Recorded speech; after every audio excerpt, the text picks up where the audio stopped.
한덕수 총리가 오늘 헌법재판소법 개정안의 거부권을 행사하며 든 이유는 다름 아닌 헌법을 훼손하는 문제가 있다는 거였습니다. 하지만 그동안 나온 헌재의 판단을 보면 한 총리의 주장과 다른 부분이 곳곳에서 발견되는데요. 팩트체크 알고 보니에서 이준범 기자가 따져봤습니다. 국회를 통과한 헌법재판소법 개정안은 대통령 권한대행이 대통령 몫의 재판관 3명을 새로 임명하거나 지명하지 못하게 했습니다. 한덕수 총리는 이 조항이 권한대행의 직무를 제한하지 않은 헌법과 충돌한다고 주장했습니다. 국무총리가 대통령의 권한을 대행토록 하고 권한대행의 직무 범위에 대해서는 헌법은 별도의 제한을 두고 있지 않습니다. 하지만 이 주장은 대통령과 권한대행의 지위가 확연히 다르다고 못 박은 헌법재판소의 결정과 정면으로 배치됩니다.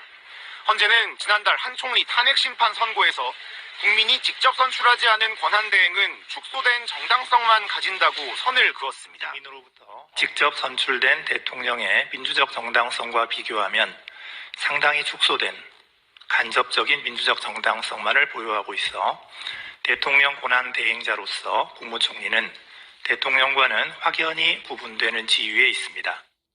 민주적 정당성 문제로 대통령직 승계가 아닌 대행이 이루어지게 한 만큼 그 직무 범위 역시 무제한이 아니라 예비적이고 보충적이라는 겁니다.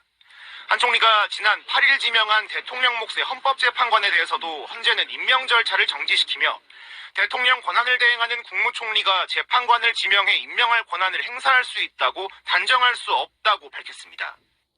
한 총리는 또 대통령이 국회나 대법원장 몫의 헌법재판관 임명을 거부하는 걸 막기 위한 조항이 대통령 임명권을 형해화시킨다고도 주장했습니다.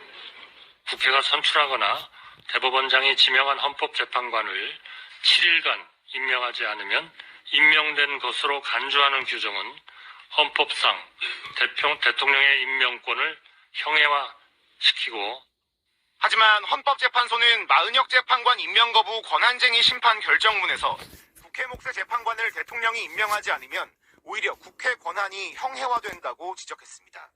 그러면서 대통령은 국회가 선출한 헌법재판관의 임명 여부를 결정할 권한이 없음을 분명히 했습니다. 헌법이 청구인에게 부여한 재판관 선출권은 독자적이고 실질적인 것이므로 대통령은 청구인이 선출한 사람에 대하여 재판관 임명을 임의로 거부하거나 선별하여 임명할 수 없습니다. 이 같은 헌법재판소의 판단은 권한대행으로서 임명해야 하는 국회 몫 재판관 임명은 거부하고 임명하지 말아야 할 대통령 몫 재판관은 지명한 한 총리의